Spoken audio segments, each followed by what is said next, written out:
ظفر وقار صاحب کو کہاں پہ رکھا؟ ظفر صاحب کو سر ان کے اپنے جو ہے نا وہ بہترین جو اس کے ساتھ اس کی خواہش کے مطابق رکھا گیا ہے، کلچر اس کی اپنی خواہش کے مطابق بیچارے کو زراعت میں بھیج دیتا. اچھا ایک میں چونکہ اس بلدیاتی نظام سے میں خود بڑا میں نے کلوز گزر کے آیا، میں خود اس میں رہا ہوں.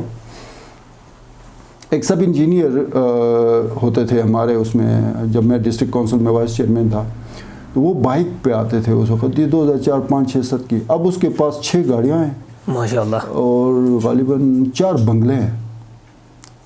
اچھا 4 ADP سے گزرا ہے نا وہ بھی. پھر دیکھ لیں بس یہ ہے. ابھی بلدیات کا کون ہے منسٹر؟ عبدالحمید صاحب، وہ دبئی والے. دبئی والے.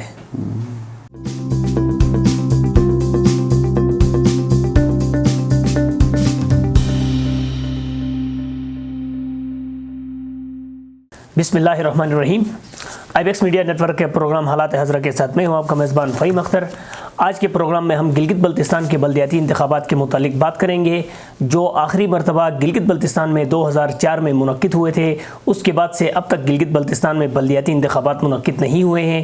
سابقہ حکومت کے دور میں بھی اور اس سے قبل پیپلز پارٹی کے دور میں بھی بلدیاتی انتخابات منعقد کرانے کے لیے اسمبلی کے اندر قانون سازی بھی کی گئی، تاہم اس پر عملی جامہ نہیں پہنایا جا سکا اور گلگت بلتستان میں بلدیاتی انتخابات منعقد نہیں ہو سکے. بلدیاتی انتخابات کے عدم انعقاد کی وجہ سے گلگت بلتستان کے عوام تک فنڈز کی فراہمی اور یوٹیلائزیشن میں بڑے مسائل درپیش ہوئے اور جو چھوٹے لیول کے مسائل تھے ان کو بھی گلگت بلتستان اسمبلی کی سطح پر لے جانا پڑا.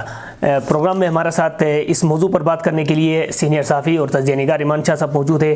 شاہ صاحب، آج اس حوالے سے کیا خاص ڈیولپمنٹ ہوئی ہے کہ بلدیاتی انتخابات کے لیے لوگوں میں کوئی امید جاگے؟ آخری مرتبہ بلدیاتی انتخابات 13 اکتوبر 2004 کو ہوئے تھے اور 17 سال ہو گئے ہیں بلدیاتی انتخابات نہیں کروائے. 2009 میں ظاہر مدت ختم ہو گئی، 5 سال کے بعد مہدی شاہ کی حکومت آئی، پیپلز پارٹی حکومت میں رہی. 2014 میں ان کی حکومت ختم ہو گئی.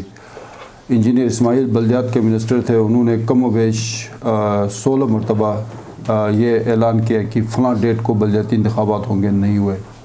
2015 کے الیکشن ہوئے، حفیظ اقتدار میں آئے، 5 سال پورے کیے، چلے گئے. بلدیات کے منسٹر فرمان صاحب تھے، رانا فرمان صاحب، انہوں نے بھی میرے خیال میں کوئی 75 مرتبہ اعلانات کیے کہ فلاں ڈیٹ کو الیکشن ہو گئے، الیکشن نہیں ہوئے. اور اس میں اربوں روپے فنڈز جو ہیں وہ اس 17 سال میں تھرو آپ کے ایڈمنسٹریٹرز کے، جس میں ڈسٹرکٹ جو کونسل کے چیئرمین کے اختیارات تھے وہ ڈپٹی کمشنرز نے استعمال کیے اور بلدیاتی اداروں کے جو چیئرمینز کے اختیارات تھے وہ ظاہر اسسٹنٹ کمشنرز نے استعمال کیے. بدترین گھپلے ہوئے، بدترین قسم کے. اور سیاسی حکومتوں کا یہی ہوتا ہے کہ وہ دیکھ بھال کے چلتے ہیں، ان کو پتہ ہوتا ہے کہ کہاں سے آسانی کے ساتھ جو ہے نا وہ کرپشن کے ذرائع ملتے ہیں. اب بلدیاتی فنڈز کا کوئی اتنا سٹرونگ آڈٹ نہیں ہوتا ہے اور پھر پروجیکٹ کمیٹیاں بنا کے ایک پروجیکٹ لیڈر اپنا کھڑا کر دیا، اسی کو جو ہے وہ جعلی اسکیمیں بنا دی اور اسی کے جو ہے نا 10 لاکھ 20 لاکھ 30 لاکھ. ابھی تو اس کے وہ جو ہائیسٹ لمٹ ہے اس کو بڑھاتے جا رہے ہیں. وہ ہضم کرتے رہے نا، لاکھوں روپے ہضم کرتے رہے. اور یہ آج جو ایک چلو کافی عرصے کے بعد چیف کورٹ میں ظاہر ہے مطلب اس کے متفرق درخواستیں تھیں، اس پہ آج فیصلہ آ گیا اور اس فیصلے میں واضح کیا گیا ہے اور یہ بتایا گیا ہے کہ اربوں کے جو فنڈز تھے وہ ان کا غیر قانونی استعمال کیا گیا. یہ چیف کورٹ کا جو آج اس میں لفظ استعمال کیا گیا ہے نان الیکٹڈ لوگوں کے ذریعے اربوں روپے خرچ غیر منتخب لوگوں کے اور ذریعے. اس میں آرڈر 2018 کی جو آرٹیکل 114 کا حوالہ دیا گیا کہ اس کے تحت یہ باؤنڈ تھے یہ الیکشن کرواتے. سو یہ ایک بہت بڑا ڈیسیجن ہے. یہ چیف کورٹ کا جو فیصلہ ہے یہ بیسیکلی کس چیز کے متعلق ہے؟ بنیادی جو فیصلہ ہے اس کا کس چیز کو ایڈریس کر رہا ہے سر؟ چیف کورٹ کا بنیادی جو فیصلہ ہے وہ یہ بتا رہا ہے کہ آپ نے اسی کو انہوں نے کیا، چلو پچھلا آپ چھوڑ دیں، جو آرڈر 2000 گورننس آرڈر ہے آپ کا 2018 جس پہ آپ کا سارا نظام چل رہا ہے، اس کے جو آرٹیکل 114 اس کو انہوں نے حوالہ دیا ہے کہ آپ باؤنڈ ہیں کہ اس کے تحت آپ بلدیاتی الیکشنز کروائیں اور حکم دیا ہے کرانے کے لیے. یہ حکم دیا ہے کہ وہ فوری الیکشن کروائیں چونکہ یہ اس نے اس سارے نظام کو جس کے تحت بلدیاتی فنڈز خرچ کیے جا رہے ہیں اس کو ان لافل قرار دیا ہے، جو 17 سالوں سے پریکٹس جاری ہے. اور اس میں یہ بھی لکھا گیا کہ اربوں روپے جو ہے نا اللیگل استعمال ہوئے اس میں. یہ بلدیاتی جو اب تک جو فنڈز خرچ ہو گئے ہیں ان کا آڈٹ کا کیا طریقہ کار ہو سکتا ہے؟ ظاہر بات ہے یہ تو سب کو پتہ ہے کہ غیر منتخب لوگوں کے ذریعے فنڈز خرچ ہوئے ہیں اور منصفانہ تقسیم کا لفظ تو یہاں استعمال نہیں. آپ اس کو وہ روٹین میں جو یہ کرتے ہیں اس آڈٹ کی بات کرتے ہیں یا واقعی میں کوئی حکومت اسپیشل آڈٹ ہونی چاہیے؟ نہیں اسپیشل تو کچھ بھی مسئلہ نہیں ہے. آپ بلدیاتی اداروں کی ADPs نکالیں، مثلا آپ استور کی پوری ADP نکالیں، غزر کی نکال لیں، چلو اس ADP کو لے کے جائیں، اس گاؤں میں چلے جائیں، جناب یہاں پہ جو ہے نا وہ رابطہ سڑک ہے یا نہیں ہے، 25 لاکھ کی رابطہ سڑک فلاں سے فلاں جگہ تک اس کے پیسے پیمنٹ ہو گئے. وہ ذرا سڑک کے کوئی نام و نشان، کئی سڑک تو نہیں ہوگی، وہ کم از کم نام و نشان دکھا دیں کہ کوئی تختی، کم از کم تختی ہونی چاہیے. تو وہ اگر 50 سکیموں کا یہ جا کے وزٹ کریں، خالد خورشید صاحب ایک آرڈر دے دیں. یہ جو بلدیاتی انتخابات کا چیپٹر ہے چیف کورٹ سے نکلا، انتخابات کے اندر اس کو بھی بحث کرتے نا. یہ کشمیر ٹائمز کی خبر اس دن ہمیں کافی فیڈ بیک آیا، ہم نے اس کے انٹرو میں بتا دیا، بیچ میں اس کو ڈسکس نہیں. ہمارا وقت ختم ہو چکا تھا. وقت ختم ہو جاتا ہے نا، وہ پھر بعد میں گالیاں ہمیں پڑتی ہیں. اس کو ہم کر دیں گے، لیکن اس میں حکومت کا کیا رول ہے؟ اس سے پہلے آپ کا حکومت کا اس رول کو چھوڑ دیں. اس کو ہمارے چیف منسٹر کو کیا پڑی تھی جا کے کشمیر کے الیکشن میں، پھر وہاں اس کو جس طرح سے اس کی بےزتی کی گئی. اگر وہ خبر درست ہے، ہاں یہ اخبار کی خبر ہے، کشمیر ٹائمز کی خبر اگر درست ہے تو وہ تو بےزتی کی گئی نا، اس کی بےزتی ہوگی. تو بےزتی کھانا نہیں کوئی ضروری ہوتا ہے. یہاں سے اسپیشلی ہیلی پہ بیٹھ کے اسلام آباد جا کے امور کشمیر سے وہ بےزت ہونا کوئی ضروری تھا؟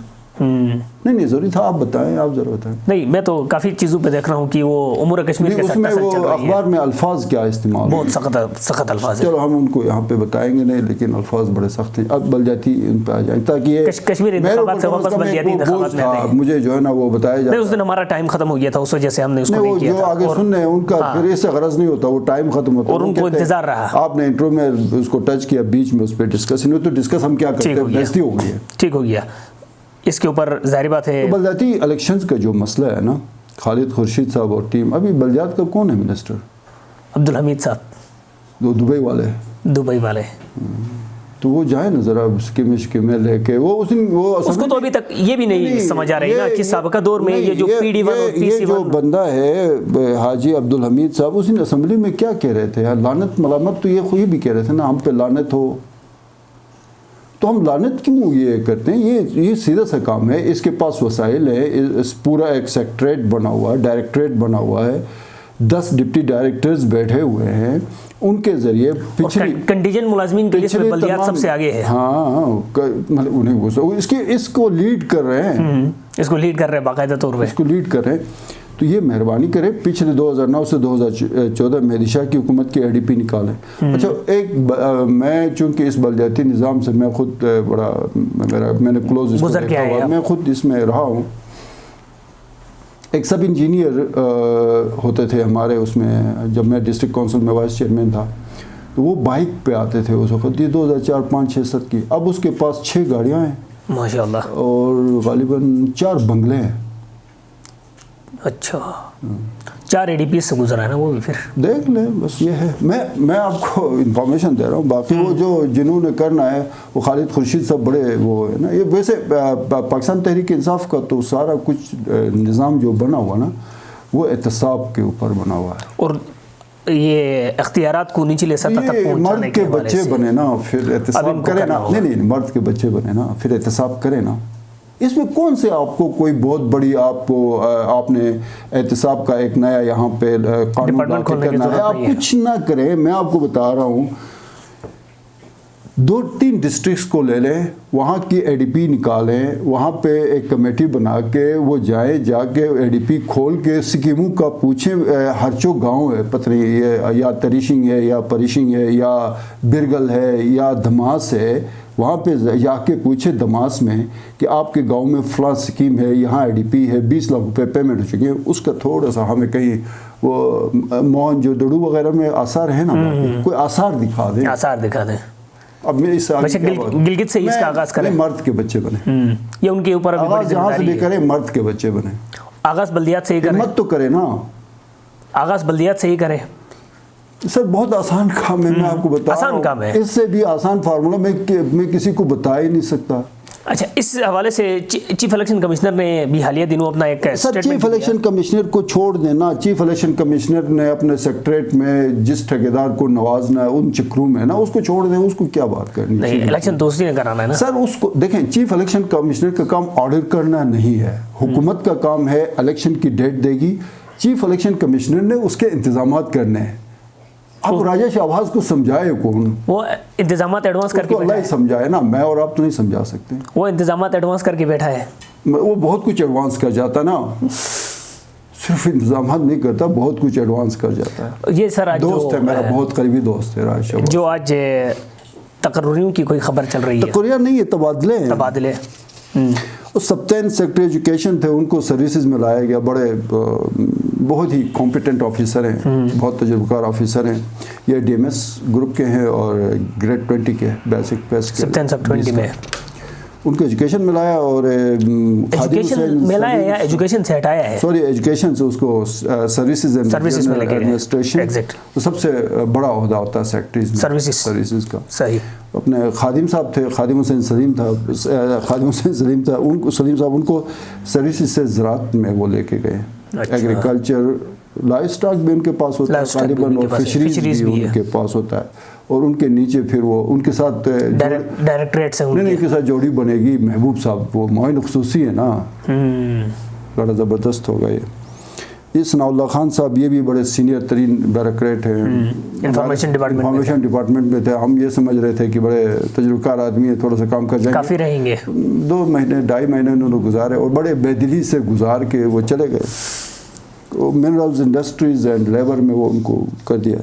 ظفر وقار صاحب کو کہاں پہ رکھا؟ ظفر صاحب کو سر وہ ان کے اپنے جو ہے نا وہ بہترین جو اس کے ساتھ اس کی خواہش کے مطابق رکھا گیا ہے. کلچر اس کی اپنی خواہش کے مطابق. بیچارے کو زراعت میں بھیج دیا تھا. زراعت ویسے ہینزل میں ان کی زمینیں تو بہت ہیں, زراعت میں بھی ان کا تھا. زراعت تو آسانی سے سمجھ جانے والا ایکسپرٹیز ہیں ان کی نا, زمینیں بہت ہیں. کہ عبد الخالق تاج صاحب وغیرہ یہ ہینزل سے تعلق رکھتے ہیں بیسکلی.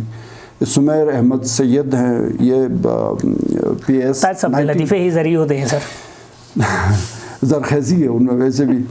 تو پی ایس کے آفیسر ہیں یہ سمیر احمد سید صاحب. یہ فارسٹ وائلڈ لائف, یہ ٹورزم میں تھے, سیکٹری ٹورزم تھے. ان کو بھیج دیا فارسٹ وائلڈ لائف اور ماحولیات میں. برہان افندی صاحب ہمارے دوست, یہ آگے ہمارے انفارمیشن ڈپارٹمنٹ میں. ٹھیک ہے, یہ میرے خیال میں ادھر تھے director general C I T, chief minister inspection team نامی کوئی ایک کوئی ادارہ ہے وہاں پہ. مطلب گمنامی سے اس کو باہر لے کے آ گئے. وہ کہیں سے تھے, کہیں ان کو پھینک دیا تھا, یہ لے کے آ گئے تھے. ٹھیک ہو, ثناء اللہ صاحب کا بھی ہو گیا, اب یہ سبتین صاحب کا ہو گیا, ظفر وقار تاج کا ہو گیا, اور ایجوکیشن میں انہوں نے بھیج دیا ہے اقبال حسین کوئی ہیں. اچھا. پی ایس اور گریڈ 20 کے آفیسر ہیں, سینئر آفیسر ہیں. یہ کہیں تعیناتی کے منتظر تھے. بہت شکریہ شاہ صاحب, ہمارا پروگرام کا وقت ختم ہو چکا ہے. اپنے میزبان فہیم اختر کو اجازت دیجیے. اللہ حافظ.